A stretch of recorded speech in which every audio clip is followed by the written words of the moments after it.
शेतकरी मित्रांनो, आपण पार्ट 1 मध्ये जे बुडकं आपण लेबरांच्याकडं कातरून घेतो ते कसं पार्ट 1 मध्ये पाहिलेलं आहे. तर त्याच्यानंतर आपण बुडकं छाटल्यानंतर लेबरांच्याकडं त्याच्यावरती कीटकनाशक व बुरशीनाशकाचा स्प्रे होणं अत्यंत गरजेचं असतं.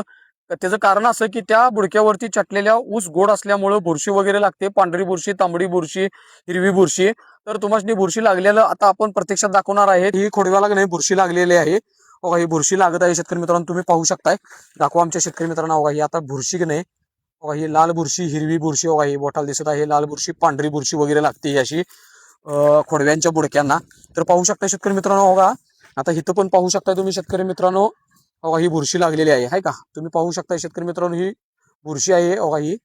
तर ह्या बुरशीमुळं खोडवं फुटण्यास खूप प्रमाणात त्रास होतो. तर शेतकरी मित्रांनो, आपल्याला करायचं काय आहे, क्लोरो 50%, सायपरमेथ्रिन 5% असणारा घटक 30 मिली वापरायचा आहे 15 लिटर पाण्याला, व 22 टीन 30 ग्रॅम वापरायचा आहे, व प्लेन ह्या बुडक्यावरती असं स्प्रे करून घ्यायचं आहे. तर मित्रांनो, आपण पार्ट 1 मध्ये पाहिलेला आहे. ज्यावेळेला आपण बुडकं छाटतो, पार्ट 2 मध्ये पाहिलेला आहे बुडकं छाटल्यानंतर त्या बुडक्याला बुरशी वगैरे लागू नये म्हणून कोणती फवारणी घ्यायची आहे.